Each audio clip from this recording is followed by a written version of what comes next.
did a great job there, Tyler. I'm excited to hear you on your bar mitzvah on the 31st, December 31st. That's great. Very good. So good Shabbos, everybody. Good Shabbos. Welcome to our services. Those of you who are joining us physically and those of you who are joining us virtually, we welcome you.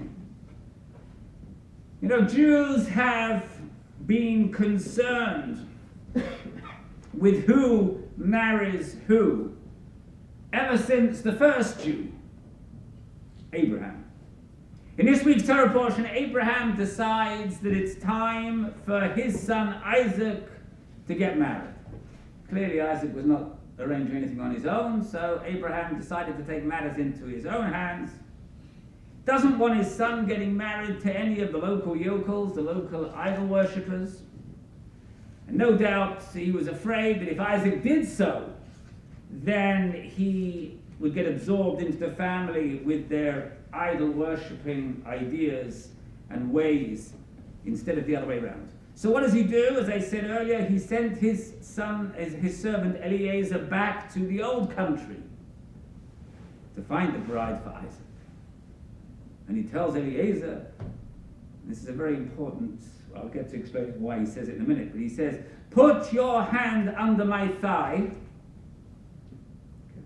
and I will make you swear by the Lord, the God of heaven and the God of earth, that you will not take a wife for my son from the daughters of the Canaanites among whom I dwell, but that you will go to the land of my birth and get a wife for my son. So, put your hand under my thigh. Strange, huh? Strange. Put your hand under my thigh. Which is, by the way, euphemism. You got it. It's a euphemism. Think of where the word testify comes from. Yes. Abraham took this mission very seriously. Eliezer goes on his mission and finds one of his master's kinsmen. He spots a maiden, very beautiful. Eliezer, no doubt, tired and thirsty from his long journey, says to the maiden, please, let me sip a little water from your jar. Drink, my lord, she said to him. And she quickly lowered her jar upon her hand and let him drink. And when she had let him drink his fill, she said, I will also draw for your camels until they finish drinking. The rabbis say that this is how Eliezer knew that he had found the right woman for Isaac.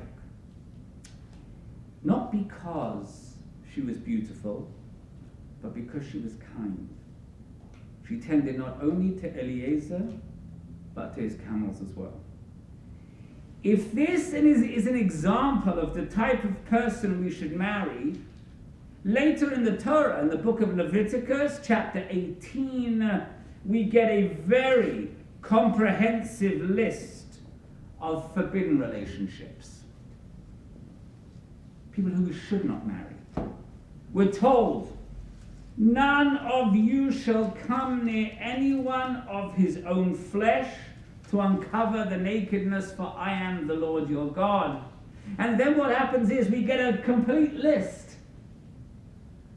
Mother, stepmother, half-sisters, granddaughters, etc., etc. All on the forbidden list. Prohibitions against adultery, bestiality. And then Leviticus 18:22. Do not lie with a male as one lies with a woman. It is an abhorrence. That one verse in the Torah has been responsible for a lot of emotional anguish, not just for Jews. Because Christians also struggle with how to interpret this verse and what the implications are for gay people. Pope Francis was recently in the news because he came out in support of civil unions for gays and lesbians. This created a major uproar in the Catholic Church. Some felt it represented a revolutionary approach for Catholics who have traditionally banned any same-sex relationships. A little background is helpful to understand the significance of the Pope's remarks. The traditional Catholic view has been very similar to the traditional Orthodox Jewish view, which was also the traditional conservative Jewish view until about 20 years ago. Sympathy toward gay people, but condemnation of homosexual acts. In essence, homosexuals were told that they may not be able to control their feelings, but that they must never act on them. In other words, they should be celibate.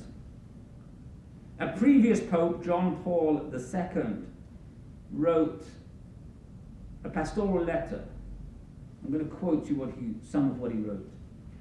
He writes, although the particular inclination of the homosexual person is not a sin, it is a more or less strong tendency ordered towards an intrinsic moral evil, and thus the inclination itself must be seen as an objective disorder.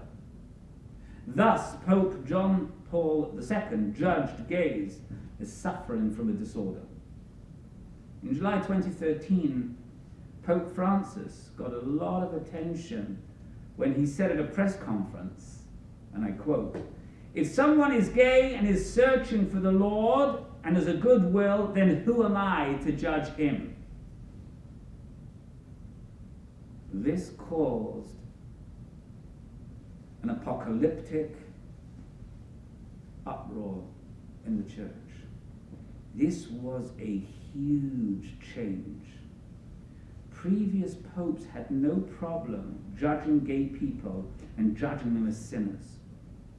Here was a pope saying, he's not going to judge. It's not for us to judge. We got all the recent attention on this matter in a documentary which has a scene where the Pope is counseling a gay man who, with his partner, wants to raise their children as Catholics. The Pope was sympathetic, and he cautioned the man, and he said, not all the people will share your choice of having a family like that. And Pope Francis is heard to say, homosexual people have a right to be in the family. They are children of God. They have a right to a family. Nobody should be thrown out of the family or made miserable over this. What we have to make is a law of civil coexistence, for they have the right to be legally covered. This was a remarkable, remarkable statement. A sitting pope supporting not simply tolerating civil unions for same-sex couples, and very publicly on camera. And it certainly seems to be far more accepting of he certainly seems to be far more accepting of homosexuality than anything the Catholic Church has officially said to date. Unfortunately, the documentary edited out an additional sentence which the Pope made, and perhaps makes the statement a little less revolutionary. He went on to say, that does not mean approving of homosexual acts, not in the least. So whoever put together the documentary chose to take that sentence out. In other words, he was being very supportive of homosexuals as people, saying it should be possible for them to have a civil union, but they should not act upon it they should live celibately, which of course is not realistic. The Pope's statement does not really change the church doctrine in any way, shape or form. It's just, shall we say, a little kinder. Many in the Jewish world would agree with the Catholic approach. Orthodox Judaism would probably largely say the same thing, be accepting of gay people, but homosexual acts still forbidden. How to approach the question of same-sex marriage remains a very controversial issue in conservative Judaism. As a pluralistic movement, we have many different opinions. Now, I was in JTS at the time when all this was started to sort of blow up. That was 2006, 2007, and the beginning of 2008. In December 2006, the Rabbinical Assembly's Committee on Jewish Law and Standards passed two contradictory halachic rulings. Typical, contradictory halachic rulings, okay? Both of which passed with support from 13 out of 25 rabbis. One rabbi voted for both. I don't know how the heck you can vote for both. Anyway, Rabbi Joel Roth, somebody who I hold in great esteem, wrote a paper where he said gays and lesbians are welcome in our congregations and should not be denied honors or lay leadership positions, but our rabbis and cantors are forbidden from performing commitment ceremonies for same-sex couples, and the rabbinical and cantoral school should not admit openly active homosexual students, and such should not be admitted to the rabbinical or cantors assembly.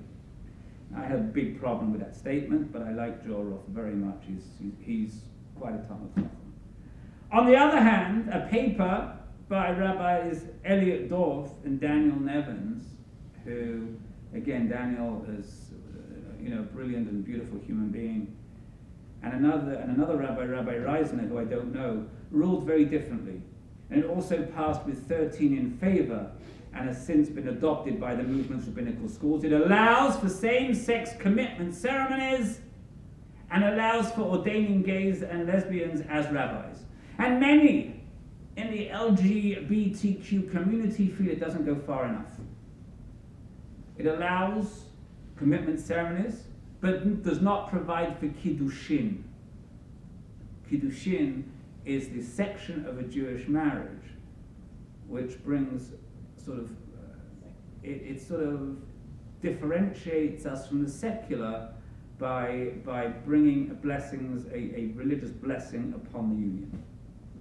It continues to ban one particular sexual act between men, interpreting the verse in Leviticus 18:22 very narrowly.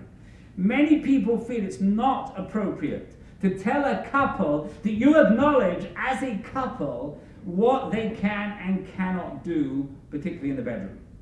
Rabbi Stephen Greenberg, who many of you I'm sure have heard of, the first openly gay Orthodox rabbi, describes what's wrong with the approach of trying to be supportive of gay people while telling them to be celibate. And he talks about the response when he came out with, and I quote, "Orthodox rabbis were largely not vicious because they knew my intentions were good, though they wanted to affirm that it was a prohibition.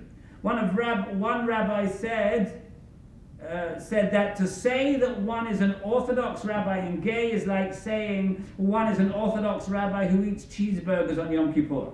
I don't quite get the connection, but okay. He insisted that I was a Reform rabbi. He says, "I know the certificate I have on the wall." He says, "I know the yeshiva I went to, and I know how I live my Judaism." A newspaper asked Greenberg to respond to this quite vicious attack, to which he replied, "I don't argue that this is a unique stance, but what I shall say is that nobody jumps off a bridge or takes Prozac or gets electric shock therapy on account of a cheeseburger." Which is true. I don't know anybody that's done that for a cheeseburger. To deprive a human being of love and companionship is not to deprive them of a cheeseburger. Rabbi Greenberg was part of the film that some of you might have seen. It's called Trembling Before God, which tells the story of different gay and lesbian Orthodox Jews. And when someone asks one of the women in the film, why not just go to a Reformed synagogue where you will be accepted with open arms? She responds, because I'm not Reformed. I am an Orthodox Jew. I'm both Orthodox and lesbian. Get over it. I can't just choose between one or the other of something that I'm not. Civil society in North America, in Canada, US, and Mexico has advanced much faster than religious society. In fact, I think Quebec was actually the first province or first, I guess you would call it state, being North America, that actually made legal same-sex unions. I think if it wasn't, yeah, I think it was the first. Same-sex marriage is legal now throughout North America. In the religious world, we are making progress, but very slowly. The Pope's recent statement on same-sex civil unions is an incremental move in the direction of greater acceptance, and that's a very good thing.